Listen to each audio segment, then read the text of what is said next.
após termos concluído nossas reflexões sobre a felicidade daqueles que procuram a perfeição, dentro destes nossos encontros semanais, Se Queres Ser Perfeito, vamos meditar agora sobre a nossa tendência à perfeição, começando com o tema Utilidade e Necessidade dos Santos Desejos. O principal meio para atingir a perfeição e assim viver inteiramente para Deus é o desejo de adquiri-la. Aqui, Santo Afonso serve-se de um exemplo, o exemplo de um caçador de pássaros. Como o pássaro ao voar está em movimento, o caçador não pode mirá-lo, mas tem que mirar um pouco adiante, porque só assim atingirá o seu alvo.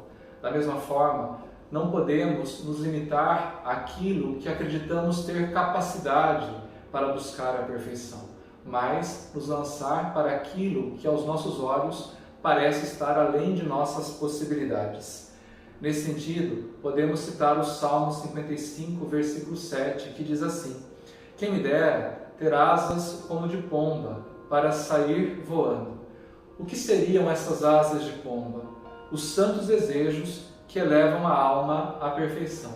Daí você poderia me perguntar, mas como isso se dá? E São Lourenço Justiniano responde: os santos desejos aumentam as forças e aliviam as fadigas do caminho da perfeição. Quem não tem mais desejos de perfeição, também nada fará para alcançá-la. E São Lourenço também serve-se de um exemplo para ilustrar aquilo que havia dito. O exemplo de um tesouro escondido no cimo de uma montanha. Se ele não desperta a cobiça daquele que procura o tesouro, este jamais subirá a montanha para tomá-lo para si. Da mesma forma, o desejo que temos de Deus deve nos levar a trilhar este caminho de perfeição, com rumo a alcançar Deus como nossa única herança.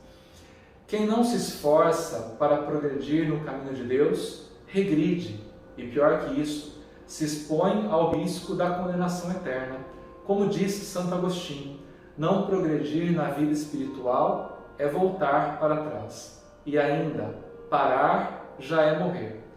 Aqui também, Santo Afonso serve-se de um exemplo, o exemplo de uma embarcação que, deixando de ser remada, acaba sendo arrastada pelas ondas para trás.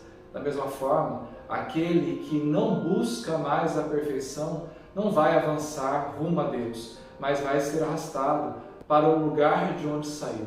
E muitas vezes este lugar é a situação de pecado na qual se encontrava. Assim, quem não se esforça para se tornar melhor será arrastado pela concupiscência, isto é, pela inclinação ao mal, oriunda do pecado original, pela tendência que tem ao pecado. E, em vez de vencer esta tendência, avançando assim no seu caminho de perfeição, acabará sucumbindo à tentação e, com isso, consentindo com o pecado. Alma cristã, não desejas progredir? Diz São Bernardo. E daí, no seu diálogo, a alma responde: não. Queres então voltar atrás? Responde a alma: de nenhum modo. Que queres então? E a alma responde: viver e permanecer no estado em que me acho, não me tornar melhor nem pior. Daí disse São Bernardo: pois queres o impossível.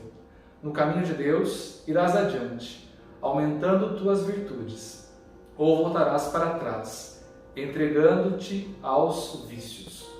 São Bernardo, então, deixa claro que não buscar a perfeição corresponde a voltar à vida de pecado que um dia foi deixada para buscar a Deus. Daí nós podemos pensar naquilo que diz o livro do Apocalipse: o morno será vomitado, frios ou quentes, porque o morno será vomitado. Aqui, no exemplo citado por São Bernardo, neste diálogo com uma alma, o que se vê é justamente isso: a indisposição de progredir, ou seja, de submeter-se aos esforços necessários para a busca da perfeição. A culpa, então, se não atingirmos a perfeição, será unicamente nossa, pois esta é a vontade de Deus, a nossa santificação, como diz São Paulo na primeira carta aos Tessalonicenses, capítulo 4, versículo 3. Mais que isso, de sua parte, Deus não apenas quer a nossa santificação, mas impõe-nos o preceito de nos santificarmos, como está em Mateus 5, 48 e já no Antigo Testamento, em Levítico 11, 44. Sede perfeitos, como o vosso Pai Celeste é perfeito, em São Mateus. Sede santos, como Deus é santo, em Levítico. Deus concede aquilo que Ele promete e não manda ao impossível. Como diz o Concílio de Trento, excita a fazer o que pede e a pedir o que não podemos e auxilia-nos em seguida para que o possamos.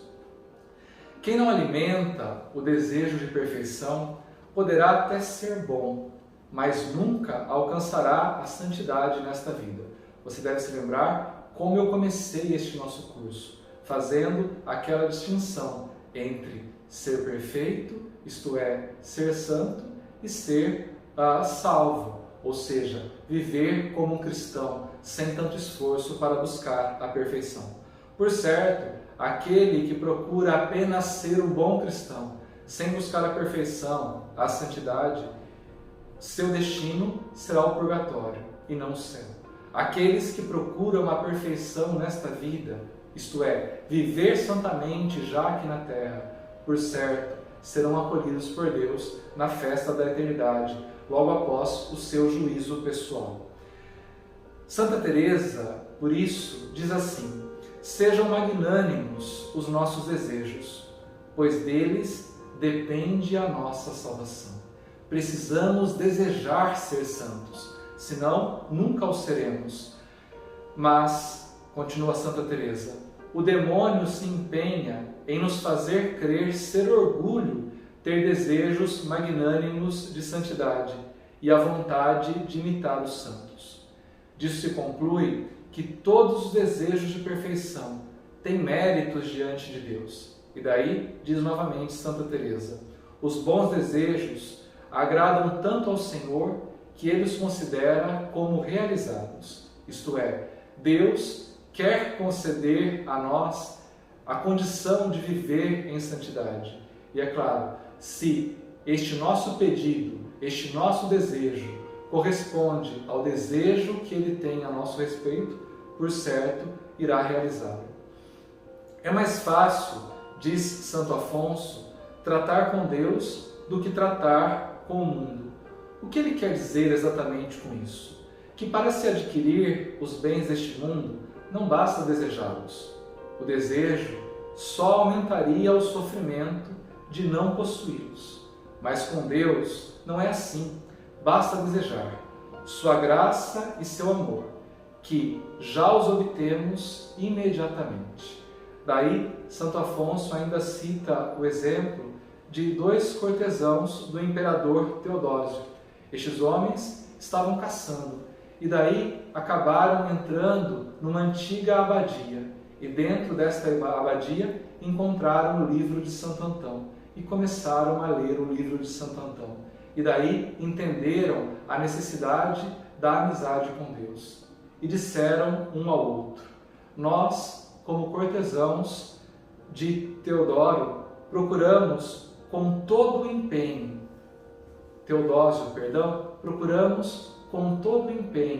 fazer aquilo que lhe agrada para ter o seu favor, a sua amizade.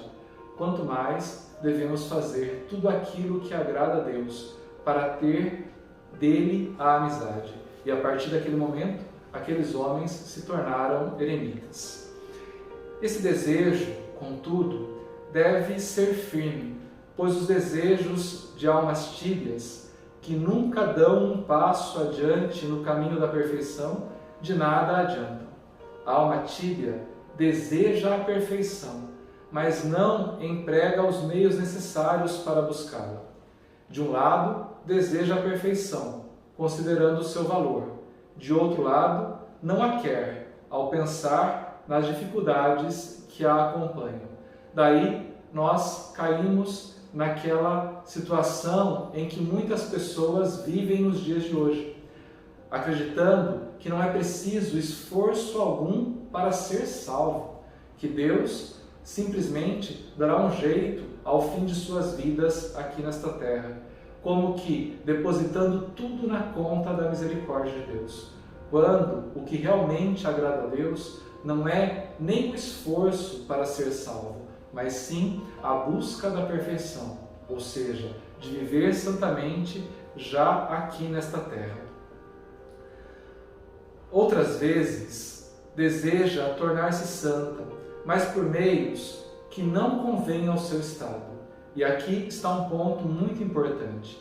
Existem pessoas que pensam assim: não, sendo casadas, por exemplo, mas se eu fosse solteiro, eu me tornaria um sacerdote, e daí teria tempo para poder me dedicar à vida de oração, à busca da santidade.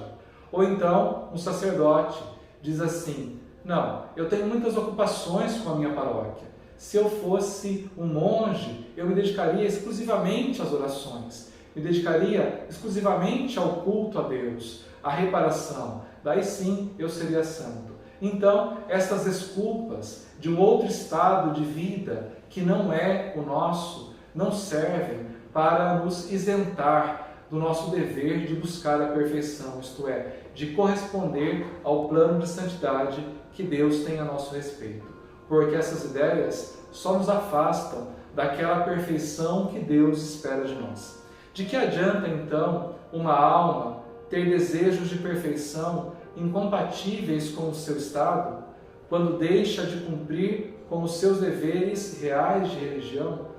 Um chefe de família, por exemplo, tem o dever de devolver sua esposa sem ruga nem mancha para Deus, isto é, de devolver a santa a Deus. Também tem o dever de habitar o céu com seus filhos. Ele não é um religioso, não é um sacerdote, não é um monge. Então, dentro da sua vocação específica, que é o matrimônio, do seu estado de vida, é que ele deve buscar a santidade para a qual Deus o chama.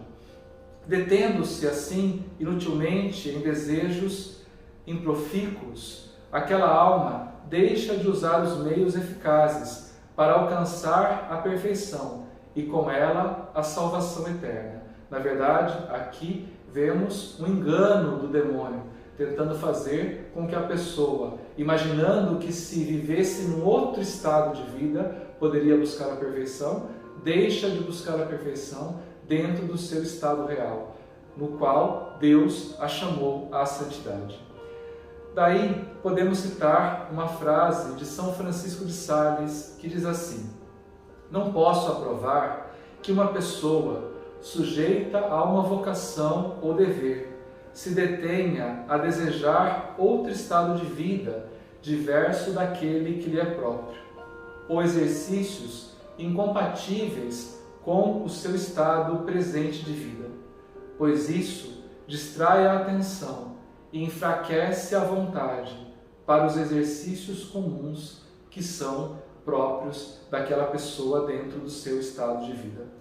Podemos pensar aqui naquilo também que os padres do deserto diziam. Em uma de suas sentenças, um padre do deserto disse assim: não podemos plantar uma árvore num outro terreno, porque ela não daria seus frutos. Por que disse isso aquele padre do deserto?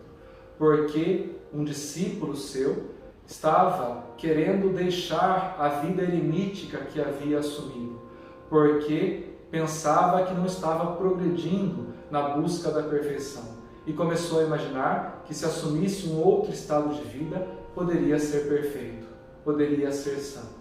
Daí lhe respondeu com essa sentença aquele padre do deserto: uma árvore não pode ser retirada do terreno onde ela estava plantada para ser posta num outro terreno, porque assim não daria seus frutos. Isso por uma razão muito lógica, porque no terreno em que ela se encontrava já havia se adaptado às propriedades próprias daquele terreno para assim poder dar seus frutos. ao passo que no outro terreno ela não teria estas mesmas propriedades, então não daria os frutos necessários.